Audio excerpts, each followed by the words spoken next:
So yeah, sorry that this took so long, everyone. This is the G&T podcast with Marty. Now, disclaimer: Marty's not going to be in all of them. Our schedules were just so busy, and that kind of resulted in this taking so long to even get happening. So what's going to happen is Marty's going to feature when he's here, and when he's not, we'll just plow on, and vice versa. If you're away to Cork, maybe we can just do one without you. Oh yeah. Or without me, either. Well, that's not going to happen because it's all about you. It's all about me. Yeah. So yeah, it's G&T podcast. Welcome to the G&T podcast. I'm Travis. This is Travis. This is Gordon. If you don't know us, you're about to get to know us. So yeah, Travis, do you want to dive into this as usual? Yeah, because it's all about you. It's all about me and you. Gordon. This is just a bit of a buffer, anyways. We're gonna just introduce ourselves, talk a wee bit about like how we ended up living together, and essentially take it from there. So sounds stunning. So Travis, how did we meet? We met through TikTok. Really? Yes. No, we did. To be fair, you remember? I remember it well. We met. I can't even speak. We met through TikTok. Yeah, I think it came about because I saw Travis's stuff and started liking it, and then there was a reciprocation of likes. And it's like the animals in the wild courting, as one would say. Yeah, it's like the 21st century version, right? Yeah, it is. It's this epic dance. So then there was likes back and forth. And if I recall correctly, I think I sent him a voice note talking shit about someone. Yeah. That's how all friendships start. Yeah, essentially. And I think he agreed, but didn't push back on it. So I was like, this guy's pretty sound. So I think that's how it... When did you start making TikToks? So I have a TikTok account since, what are we in now, 2021. So the end of 2019, but I didn't actually start posting till just before lockdown last March. So last March 2020, I think, would have been... And why did you do it? Like, why did you get the app and think, I'm going to make content? Or did you make content before that? I didn't really make content bar the series that I was in before, but I didn't make anything. I was just in it. But like acting is my real passion, and obviously since the theatre got closed down in March, I was like, TikTok's a good avenue and it'll be a bit of a laugh. Plus there was a good bit of talent on it as well, like not gonna lie. Okay. So I said I started making them then and whatnot. What about you? What made you decide to download it? How long are you on it? I think I started I downloaded it in September, and then I kind of tried the odd video, didn't work, and then I really had to go at it. And to be honest, Gary V put me on TikTok. Oh, Gary V stuff's class, yeah. He was preaching that it's undervalued, everyone get on it, the organic reach is really high. He's not wrong. And I gave it a few stabs, and at first I was looking through my my Instagram stories to see if there was just anything funny there, because I actually had no idea what to upload. And I just was getting stupid videos like of ducks and stuff.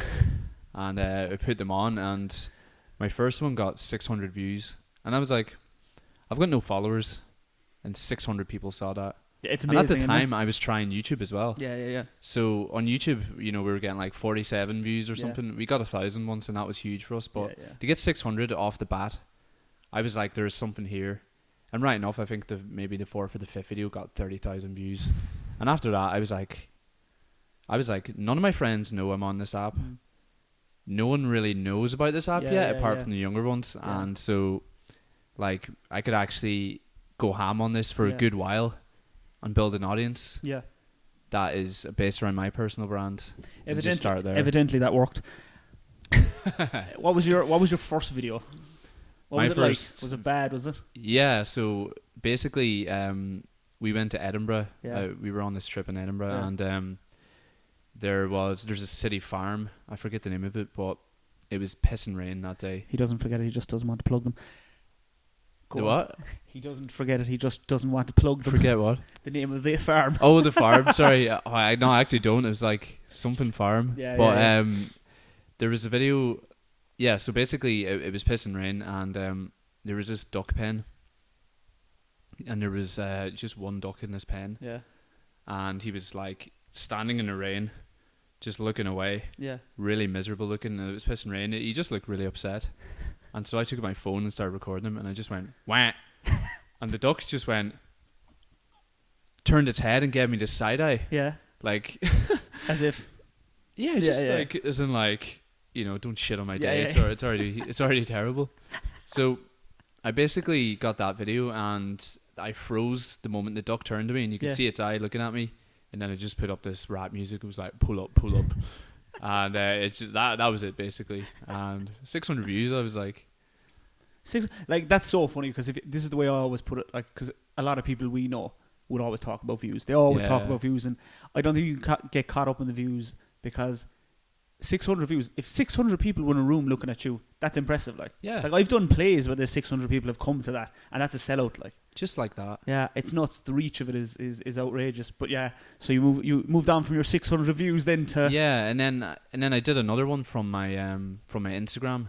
Yeah. And it was the statues on O'Connell Street. Oh yeah. Someone put a tinfoil hat on the statue, and that's really high up. That's impressive. Like, so that was just a video. The Jim Larkin one, or the one that's Nelson's closest to the O'Connell Bridge. Oh yeah, it's Nelson's Column, as far as I know.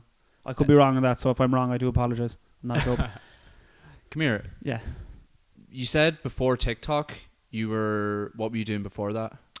So before TikTok, for everyone that doesn't know, I actually did go to college. I did business. You did? I did business. That was fun. Had no interest in doing it.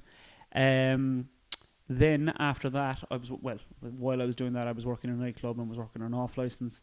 Then I went off and in Cork. Yeah, in Cork. Then I was doing a big boy job. When you leave college and you're like, I'm going to take over the world. I'm going to be the next Jeff Bezos. Yes. Yeah, went and did that for a while, and it's quite funny because I always had a grow for acting, and I really always wanted to do it because I did it in school, and I ended up, however, being in a play in a house that we rent out. So the tenants there organised a play because there's a lot of history with that house. The director of the Abbey Theatre from the early 1920s lived there, wrote his plays there and stuff like that. So they asked me to be in it, and at the time I didn't have time. So like 2 weeks out before the play, they were stuck for someone, they asked me would I do a role, and I was like, yeah, no problem. So I did it, and I was like, yep, I love this, love it. So I went home and I told the parents, I was like, yeah, I want to be an actor. Oh right. Yeah, I went down like a lead balloon. Oh, they were like, what? Sorry, excuse me. So yeah, that went down like a lead balloon. Then I've done a couple of shows in between that, and just love it. There's no feeling like it. It's indescribable, because people say to you, you get bitten by the acting bug, and I did it in school obviously, but like I never had that grow. But yeah, once you do it, it's very interesting. I was going to join the Guards for years. Yeah, that's so everyone must wonder why you're so good at playing a guard. Yeah, so like when I finished school, all I wanted to do was join the Guards, and that was, I won't tell you which year, because then you'll be able to work out my age. You thought I was going to do that, didn't you? We're not getting that inside we're not getting. You have to pay for that. So so I did my leaving cert, and I was going to join the Guards, and there was actually a recruitment freeze at the time. So the reason that I would say that I can play a guard well, in my opinion anyway, is I actually joined the reserves for the Guards for many years. I was in that for 5 years, and a lot of my family and friends would be, and yeah, so I got a lot of experience there, and I just didn't end up joining. That's for the extra. Well, I'll tell you the reason to that after. Yeah, so that's a big story. Yeah, it's an interesting one. Yeah, and yeah, I don't know where you are on revealing that to the world, but it's you basically were on your way to being a guard. Yeah, I was. Yeah, and you chose not to in the end. Yeah, I chose not to. There was obviously some mitigating circumstances, in relation to that. Nothing bad. We didn't do anything. Don't worry. But life gets in the way and stuff like that, so I didn't end up doing it. But on hindsight, all I ever wanted to do was be a guard. Yeah. But the funny thing about that is, at the time, it feels like the worst thing that's ever happened to you. Yeah, of course. But other things have come out of it. Like, a lot of people would say, like, oh, you didn't get this, you didn't get that. And there's one saying that I hate, and I despise it. It's, what's for you won't pass you by. Yeah. And I don't believe in it, but I always say, for a negative, there's always something positive comes out of it. Unless you're dying, then there's really nothing positive coming out of that. But yeah, so yeah, it's an interesting one. If I had joined the Guards, I wouldn't be here. So yeah, well, there you go. And I wouldn't have found my grow for acting and yeah. whatnot. So yeah, it's not. And I have a question: How did you get into the whole content creation? Was that something that you woke up one day and said, I want to do that? Or when you were in college? Or did you always have a graw for it? Or Always, man. Sidebar. For anyone that's not Irish, graw is the Irish for love. Just to let you know what that is. Because they're all sitting there, what's he on about? Graw. Like. Yeah, I was like, Tim McGraw. Yeah. So, yeah, go on. So, yeah, just mind your levels a bit. Yeah. If you just check them there. Oh, yeah. So, yeah, I was always like a creative person. I started drawing really young. Like, we have pictures in the scrapbook at home from pictures I drew when I was 4. And you could see like outlines. It was like a hedgehog or some Sonic the Hedgehog or something like that. Yeah. But not to toot my horn, but they they were. I could articulate the brain to the pen or the pencil. Wouldn't be like you to toot your own horn. Sorry? Wouldn't be like you to toot your own horn. No, not at all. It's all about me. Go on, yeah. But yeah, I've been drawn since I can remember, and in school I used to draw when I was in primary school in Derry, because I grew up in Derry. We would do kind of challenges, or we would just draw in class, right? And I remember when I was like 7, we were taken to the cinema to see a movie. Yeah. And basically we had to come back and draw our favourite character from the movie. Yeah. And so I was drawing it, and the teacher looked at it and then just brought me to the office, and I thought I was in trouble. But the teacher was saying, like, you're really, really good at drawing, and like you'll get a sticker for this and everything. Remember when you used to get a sticker? Yeah. I don't, because I got thrown out of class too many times, but yeah, I assume it's a great feeling. I got a few stickers, but from there, I have to say, like, the school was really good. They really nurtured my art. Your gift, as one would say. And yeah, drawing was just my thing. Yeah.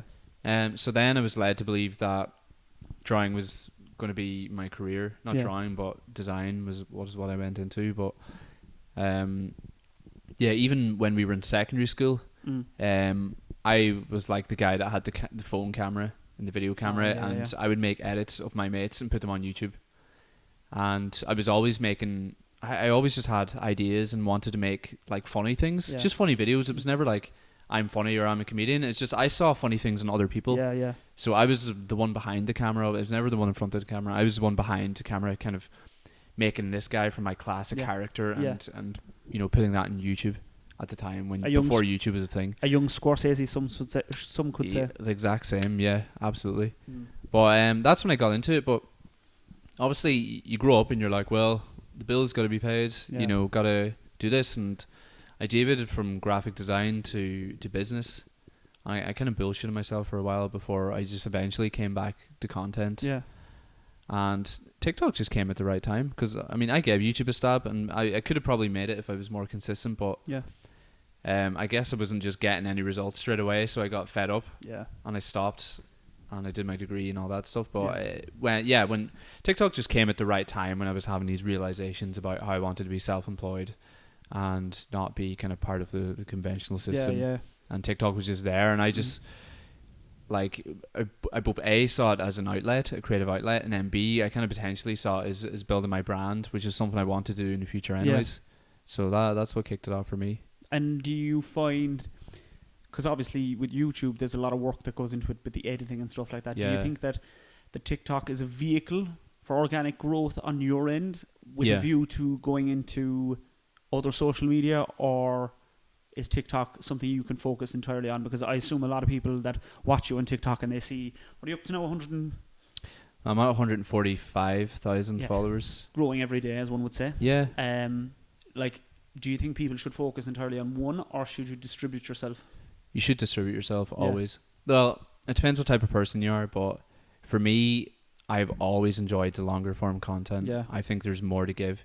Now, TikTok had the best reach at the time, so it was a perfect vehicle to just kickstart my brand, but eventually it's going to lead into this, making a podcast, making vlogs, doing longer form challenges. That's the way it's going completely. I would love to be a YouTuber. Yeah, I would love it. I'm engrossed in the YouTube world. Yeah. I follow all the YouTubers. You do. To be fair, you do. I'm totally invested in YouTube. You all have up to the minute updates there with everything that's going on. I'm kind of sitting there on the couch and I'm just like, yeah, I know these names. It's amazing, but the thing about YouTube is, talent comes to the forefront. Yeah. Whereas in traditional media, you've got TV, and it's very kind of biased, and who do you know, and like what kind of, you know, it's very, it's going out of fashion, I think, especially with the digital era. You know, basically what people are into, what the market says is the best, will be what is popular, whether it's James Charles or Addison Rae's. The people are literally choosing what they want to see and propelling them to the center stage. I do think that YouTube really does give a vehicle for everyone, not only to post, because obviously anyone can post on it, but every interest is catered for on YouTube. Yeah. Like, if you like trains, there's some guy with trains or some woman with trains. It's actually amazing, and that's why I love that world, because, you know, I could sit on YouTube and watch, you know, something about pawning, you know, your favorite items, or I can watch something about boxing, or I can watch, and there's just so much content for every single niche. Whereas traditional media, you're just given what you get. This is what you have. What I find about YouTube, even if you look at everything, like you have your Netflix, you have your Amazon Prime, you have all of these instantaneous things, even TikTok. But like, even if you look at OnlyFans, that's become huge. Like, that there's people making careers, and we know them off of TikTok, off of Instagram. There's people, both male and female, making a living wage from this. And like, a lot of people have asked me my opinion on it, like, and it's kind of my mantra in life, really, is if you're not hurting kids, animals, and you're not breaking the law, like, each their own. I really do think that. It's all about personal brand, and that's why I invested early in TikTok, because personal brand is, like, I feel like I can see ahead. Yeah. And I can see that, like, your personal brand is going to be your most important thing in the next 10 years.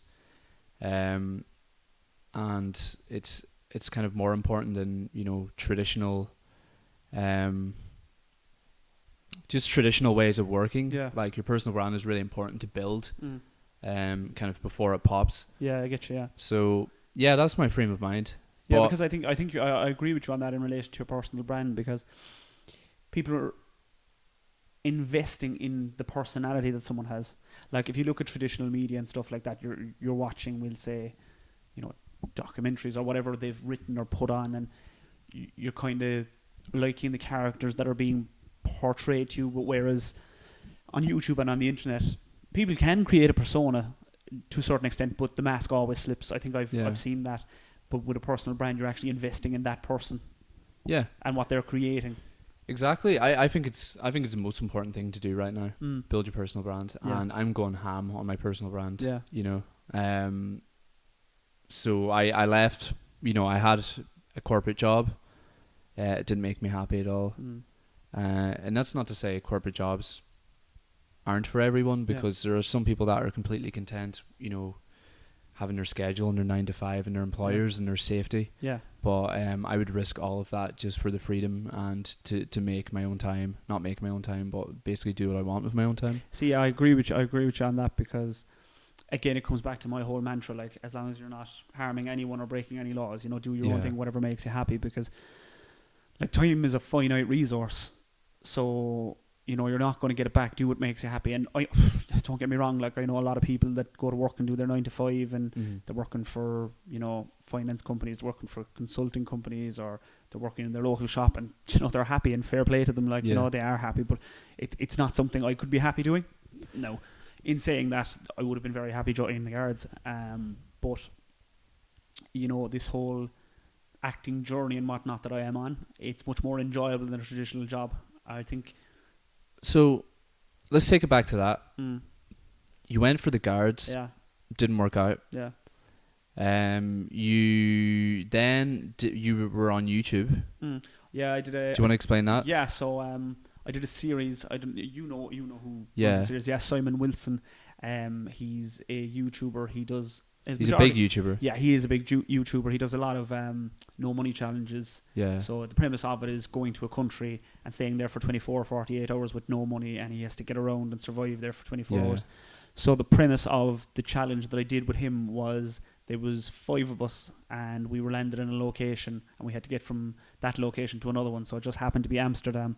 So it was Amsterdam to Brussels with no money, but we were all racing each other, and it was a $5,000 cash prize.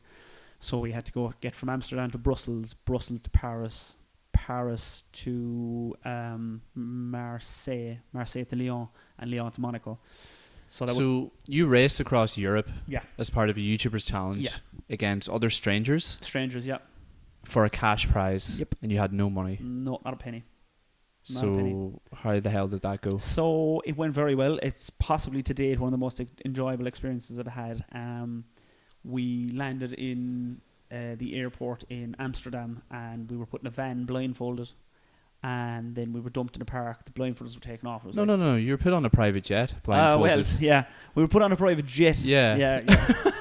We were put You were flown on a private jet we were flown to a random location. To a random location. So and then you were dumped in the middle of nowhere, and you were told to find your way to Brussels. Yeah. To Brussels. Yeah. So the first day, with no money, not a penny, no supplies. Nope.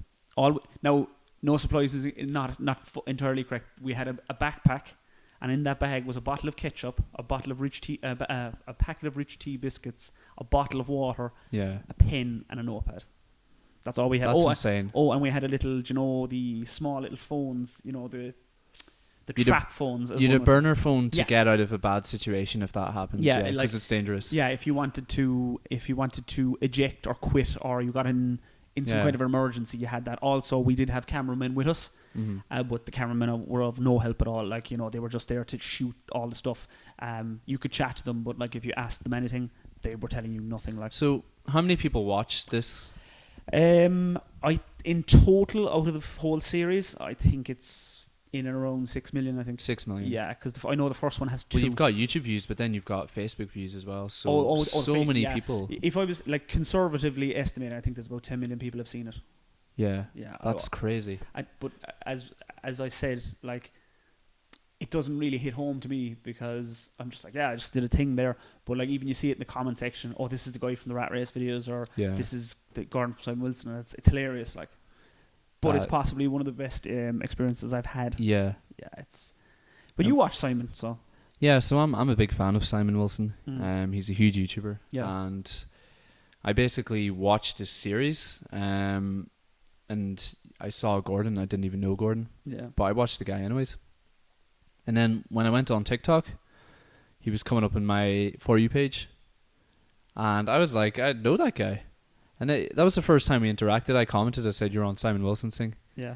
And he was like, that's me, buddy. That's me, pal. And then we eventually started following each other after that. Yeah, that's pretty crazy. It is. The funniest thing about it is the one question I get asked repeatedly. Yeah. Is Simon the same in person as he is in his videos? And I can 100% confirm, yes, he's the exact same. The exact, the transparency is crazy. He's literally, what you see is what you get with him, Yeah. I've met a lot of people that do YouTube or are social media influencers or whatever they like to be called. And there's a certain a facade or a fakeness behind it, and no, there's nothing. He's what you see is what you get with him. Yeah. So is that the reason then you started TikTok, or? See, about the time that I was in that, I was also doing plays. Yeah. And preparing for a play as well. So I came back, and again, the acting would be my number one. But doing that series gave me more of a push to content, because, as you said, even in the acting world, personal brand is a big thing. Yeah. So they go hand in hand, really. So it gave me that push to say, you know what, you should just do it, because at the end of the day, you can audition for 100, 200 parts, you mightn't get anything, but you can put stuff on the internet, and you if you can't get work, create your own. And there's an essence of that in it, so you are creating your own work. So the goal for you is to be an actor, right? Yeah. That's your macro goal. That's your my big macro thing. goal would be to be a working actor. A lot of it's a funny thing. A lot of people that speak to me say, "Do you want to be famous to be an actor?" And I'm just like, no. It's not quite like that. No, it's not at all. And I've said this to you on numerous occasions. Obviously, we've done a lot of videos together, and I don't want to sound big-headed or anything like that, but they've got a lot of views. Yeah, they have. Well, it's true. I would be close to saying it's in around 12 to 15 million. I would say. Well, there's one video of you on TikTok with 6 million views. Just a singular video. But I will correct that. And that is your face and your face only in that video. Now, it's on my channel, but there's a video with 6 million views in your face and you're speaking. So that's tons of exposure. It then got a further 200,000 on Instagram. I would like to put it out there that I am merely the face. This man writes, directs, edits, shoots all of this. So, it's a duo. Let's talk about that. Yeah. So, we were talking on TikTok. Yeah. And, getting along, mainly talking about other creators, what gripes us. And basically, I was talking shit and you were listening, yeah. Yeah. Yeah. But I partook in the shit talking. I won't deny that. So, yeah, I think then what happened for me was I was in Donegal in lockdown and getting very bored, by myself all the time. And yeah, I thought it was kind of time to meet some other creators. So, two birds, one stone. I'd never been to Cork before. The restrictions lifted. I decided I was going to go to Cork. I've never been there. And then I hit you up. You did. We also met Dennis who's also Sullivan, from Cork. Who's no longer on TikTok. Bless up. Yeah. And then we met James Buckley as well, another creator from Mayo, all TikTokers. James.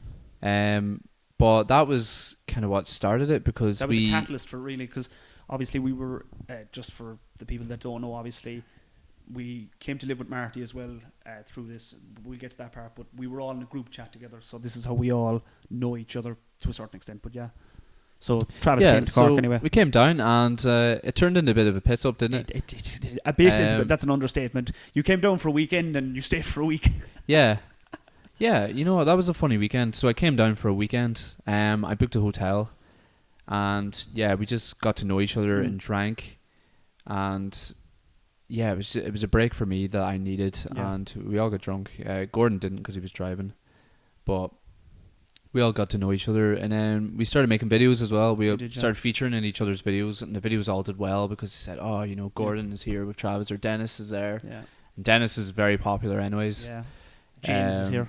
But then what we did, and James, then what we did was Dennis has a holiday home in Dingle. He does, yeah. He does. So instead of going home, we just went to Dingle for like 4 days.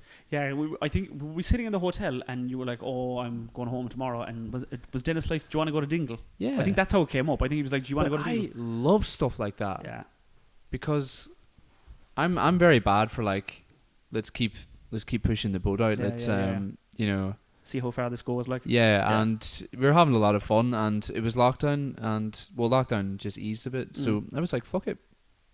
So we went to Dingle, and I'd never been to Dingle either, and then what turned into a weekend turned into kind of us going to Dingle and Kerry, or Killarney and Cork, and we just made so much content. The content all did well, and then we went back to our respective homes, just like that, and I think after that, I realized Yeah, I was just like, well, I want to be around more creators because I'm at home in my mum's house making videos. Yeah, and not that no one supported me, but there's nothing worse. No, there's no bar the fact that the whole support thing. Nobody's going to hold the camera. Like, yeah, nobody wants to hold the camera. And you just feel like you're kind of putting everyone out by saying like, oh, I've got to make this video. Can you hold the camera? Can you come outside? Yeah. And you take them away from what they're doing, and I just realised after that weekend I do need to be around other creators. Yeah. And we were already in contact with Marty Guilfoyle at the time, and he was sending us messages saying like, oh, I wish I was there, it looks like such fun. And eventually he just outright said, we were actually in Galway. Yeah. If you remember, we went to Galway the following week. Was it the following week or 2 weeks after? 2 weeks after we went to Galway. Yeah, we did. Dennis, Travis, and James, and I, and I think we were just on Spanish Arch, and I think I sent a photo to Marty or something, and he was just like, right, who's ready to live together? And I think Travis and I were the first two. James was supposed to as well, but life got in the way, so James couldn't, unfortunately. And I think we just decided, let's do this. And I went home after Galway, and I spent like 4 days looking for a house. Marty went to view it, and Sinead and Scale. It was really fast, and the funny thing was, I was so ready to move out of Donegal. I'd been there for 8 months or whatever it was, and just ready to have my own space again. Yeah. It was never meant to be that long, you know. Yeah. It was meant to be stay at home for a bit and then move out. I was actually going to leave the country, Yeah, but the little thing called a global pandemic. Yeah, my plan was never to come back to Dublin because I moved out of Dublin to go back to Donegal. I remember you telling me that, yeah. And then the thought of moving back to Dublin was just better than being in Donegal. Yeah. Even though the rent is crazy high here, but you know, I have savings, so I think it was more important for my mental health just to be in a good environment, you know, for however long this goes on, because there's no real... There's no end in sight, there's no end in sight, so I may as well be building my brand here with other creators. And Sinead, that was kind of it, right? We just we all moved to Dublin. It was hilarious. I literally didn't tell my parents that I was leaving till like the week before. Really? No. No. What the fuck? No, literally didn't tell them. Yeah? No, just literally the week before after I had everything sorted, I was like, yep, I'm going to Dublin. But you know what? You're a grown man and you need to spread your wings. Need to do your thing. So funny. I was just like, yeah, I'm moving to Dublin. And they were like, what? Yeah. And I was just like, yeah, I'm going next weekend. Yeah. Yeah. So yeah, it was grand. Like my parents will be quite supportive. But again, you know, they're like the traditional Irish parents. Shouldn't you get a nice little jobby in there now, and you know, get your money and you'll be happy. Like, but so I will say, since we moved here, it's been a very positive move. I think agree. You know, not only mentally, right? You know, I'm way happier mentally. You know, I've got my own space. I'm around like-minded people. That's a big thing. I'm getting to make more content. It's become the focus of my day. Yeah. And you know, and then you've got the numbers. So I think I was at 90,000 followers. We're up, you know, almost 60k easily. Since we've moved here. So it just kind of shows, you know, when you get in that collaborative space, the growth just is exponential. It is, yeah, it's straight up. And it's the same with you, right? Because like, obviously, see, a lot of people have asked me, like, oh, you know, you don't post on your own, but see, again, this comes back to the whole duo thing. So like, and that's not to say that, like, when I say duo, it's just our schedules line up more than Marty's. So Travis and I in my mind, are a match made in heaven, for the simple fact of, I want to be an actor. I like to star in things. I like to be in things. My brain doesn't work on the editing side of things. I can't see an angle. I can't see a shot or anything like that. My brain just doesn't function like that, whereas his does. So I'll do anything as long as it doesn't result in me getting a charge. No problem. Like that's my rule of thumb. Like, so then he wants someone to do these things and so on and so forth. So I think it's a match made in heaven, really. That's always been my thing. I've had the ideas and not the willing participant. Yeah. Sorry, not the willing participants. Yeah. So you're a very willing participant. Oh, yes. And there is if anyone that doesn't know, Gordon will do most things. Yeah. There's only one thing I won't. Doesn't matter if it's in public or it's embarrassing, he will do it. So that for me is the ideal. Is that still recording? Well, the light is off, so I don't know. Fuck, hold on a second. So what was I saying? You were saying that I'll do most things bar getting a charge, which I was agreeing with you on. Yeah. So you always were looking for a willing participant, but you actually never had one. Yeah. And that's been great. And since we've started doing that, you know, the followers have gone up, the views have gone up. Within the first 2 weeks that we were living together, easily we struck a 3.5 million view video. Yeah. 1 day later, we got a 5.5 million video. Yeah. Then after that, we got a 900,000, 300,000, 200s, you know, several of them. So, you can really see the difference of when you put your heads together and what the result is. Yeah. You can see the result of it, bar opposed to 1v2 people in it. Like, but I think, I know I get laughed at for saying this, but when I think a lot of people try to do collaborations, and I think they do it based on a business outlook. Yeah. Or what can I get out of this? Whereas if two people get on and they're friends and they gel, I think the content comes out better. Yeah. I do think that. I do think that there's a lot of, in the world, I think there's a lot of forced collaborations, which I don't think will ever work. And I think that comes across blatantly on video as well. Yeah. So, you know, ultimately we're all very like-minded, including Marty as well. So Marty Guilfoyle is a DJ. He's our other housemate. He's a well-known DJ. He's a radio presenter, and he's just an influencer as well. Yeah. I would say he's kind of involved in fitness as well. If you check his Google search, he's a musical artist. Yeah. So Marty's going for music. Mm. That's his goal. You know, he wants to be the guy that you hear on the radio. Yeah. And he already is the guy you hear on the radio, right? But he's trying to basically break that barrier as an international artist, which is a really, really tough road. Tough game, yeah. But the thing we all realised is all of us, whatever goals we're going for, our social medias give us significantly more chance of achieving that. For Marty, if he's well known online, he's got way more chance of being able to push his music and just everyone responding better to his music. The same with acting, Big you know. When you go for a role, or you know, you're gonna look at your socials and they're gonna say like, right, this is a well-known guy. Even if you look at like, we're creating our own work, like. Yeah, you are creating your own work at the end of the day, bar a whole presence and stuff like that. Like, because this is a lot of what people always forget. Like acting, music, writing, it's all art. It's all art. Yeah. And like that's the way I view acting is art and it's a craft. And as I just going back to what I said earlier, a lot of people would say, "Oh, you obviously want to be famous." It's like, no, I have no desire to be famous. I want to make good art that changes people's perception and, you know, evokes emotion or whatnot. And the result of making good art is it being well known and is fame. So, you know, like even in relation to what you were saying about videos, it's never tangible to me that it's been seen that many times. Like to this day, it never is. I'm just like, we're two guys that make videos and just throw them on the internet. So tell me a bit about that, right? So you did the Simon Wilson thing. Yeah. Did people recognize you from that? Yeah, it was quite funny. So, obviously, no, you know, for anyone that's watching, as previously stated, I did the Simon Wilson thing. So when I was coming back from it, so I went over and did the challenge, and then I flew back over to Manchester when it was aired. And then when I was flying back from Manchester, I got stopped a couple of times, being like, "Oh, you were in the rat race" and stuff like that. So yeah, you know, I was kind of like, you know, this is around town. Yeah, so I was in Manchester first, and then I got back to Cork. A couple of people would have as well.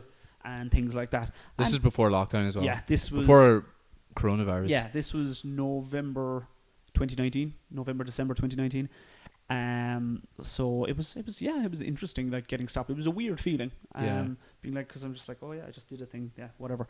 So that was fine. And then obviously I was doing a play in the meantime and stuff like that. And then Corona hit, and realistically, we were all inside from.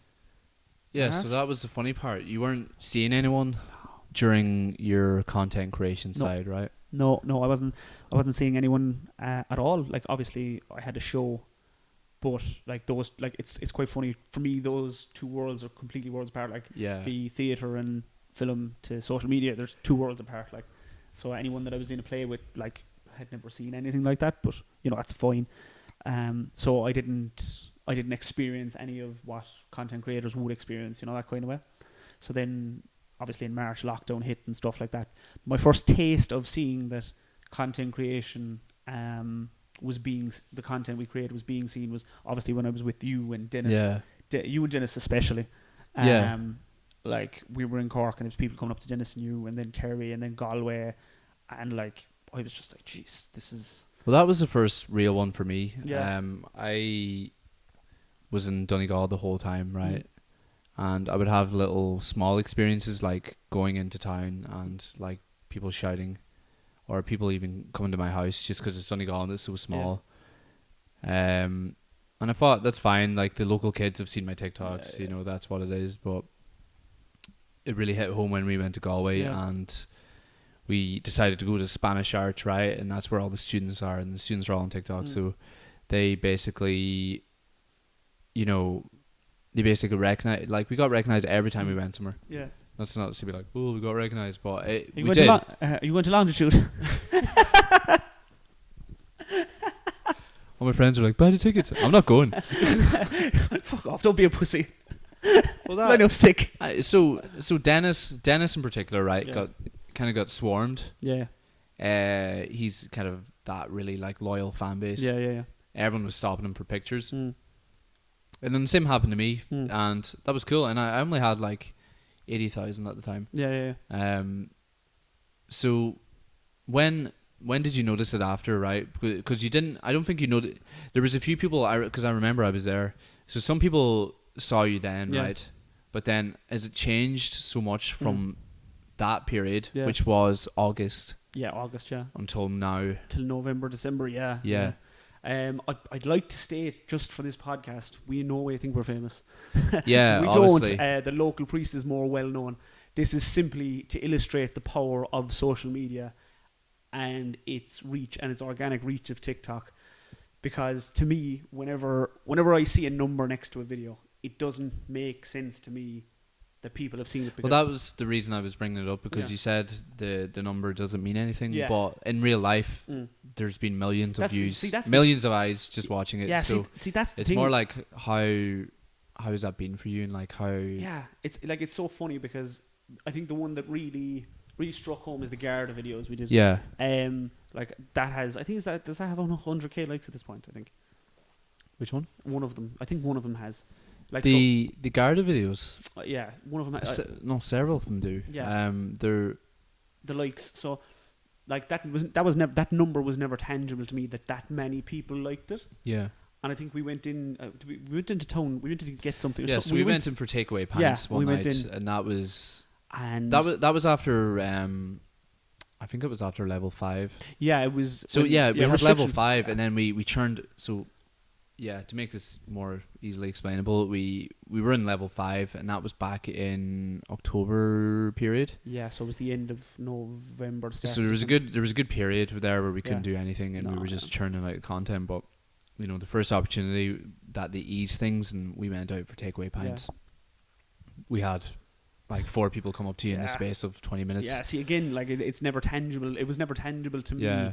It was just a number beside the thing, and you're walking around town, and you're just walking around town like everyone else, and then you have people like shouting lines from a video you've made at you, like not in an aggressive way or anything, but it's funny, because I'm like, oh, people are. Did you find that strange? Like, how did that feel? Did I find it strange? Strange in the way that that number actually means people have seen it, because like to me. Well, what did you feel when it happened? I felt. I was like, oh, what's this? Do you know, like, what's this? Yeah, kind of confused, if you get me. Yeah, like when. See, I'm getting back. I'm trying to get to the number. There's a way of putting it. So, the number to me obviously it wasn't tangible. But when people start saying things that you've made in a video, you start to realize, people are actually seeing the stuff I'm making. Yeah. Or I'm in, which is a thing. And I think when people quote the exact thing that you've said, I think the most quoted one is, are you having a bit of a shindig there? Yeah. I think that's one of the most quoted ones. Or when are the saw doctors on? Yeah. Yeah, I think those are the 2 quoted ones. I was kind of sitting there, and I'm like, there's a lot of people saying this, like. Yeah. And it's just very funny to me, like. It is. But the acting is really good, I think, in the videos. If there's anybody watching here from any casting agencies, I've got some monologues prepared. But yeah, no, it's. How did I feel? Obviously, it's an interesting feeling, because again, when you make videos on the internet, I don't think you actually, because you're just talking, like, predominantly we're talking to nobody when we're making videos. Yeah. Like, we're talking to each other, or we're talking to thin air. I think, without seeming so obnoxious and conceited, you have to sometimes take a step back and just look at them and say, like, well, okay, that's real, real views.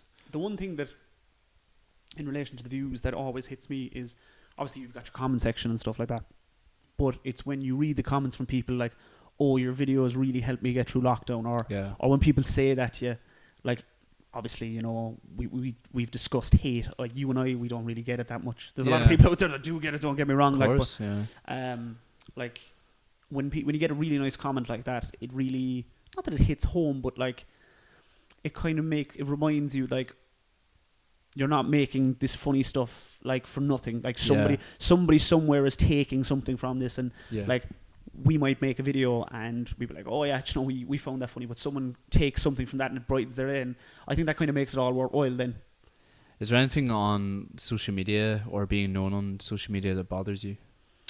See, again, in relation to like the whole being known and stuff like that, obviously it's the acting thing. I have no desire to be known or anything like that. You know, that's not a goal for me. Obviously, with the rise of reality shows and stuff like that, and like which I won't name, people just want to be famous, and I think it's the Instagram age as well. Like if you hear everyone, they want the followers and the blue tick. Like everyone wants a blue tick. I think it's a societal thing, but it's what puts me off as well. You know, because I mean, I would like kind of, you know, I mean, I have financial freedom, but I would like to just create something entertainment. I just want to entertain in a way. And it's kind of that simple. It's not about, for me, it's not about any niche or any particular job or role. I just want to do things that are entertaining, that people enjoy. And then, obviously, you know, monetize that in a way that I can sustain a good lifestyle for myself. Oh yeah, completely. Like nothing extravagant. Like I completely agree with you. Obviously, you know you want to entertain, but you also want to do things that entertain you and make you happy. Yeah, exactly. And again, I think I would relate to that as well, because obviously I'd love to act and make a living from it. Like, do you know what? I'd happily do it for free. I think people, but, like, I need to eat. People are afraid to say like, I want to make money or I want to do that, blah blah blah. And I understand that, because it makes it seem like your intent is wrong. But you know, you can definitely have both. Oh yeah, like at the end of the day, you know, if it comes down to it, I'll act for free and I'll do all of that. But at the end of the day, I need to eat. You know, and no one's going to hand me a loaf of bread for free. Like, so like, you know, you obviously, you know, you want to get paid for what you do and stuff like that. But I think, I think there's a lot of people, and I think it's a society thing as well, that they just get into it to be famous.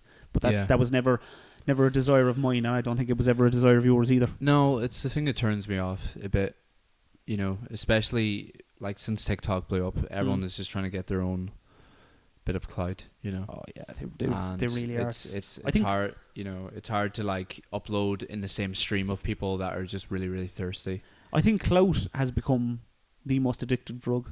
Yeah, I do definitely. Think attention. It's attention, isn't it? It really is. I do think clout has become like the most addictive thing anyone can consume, because it's so instantaneous.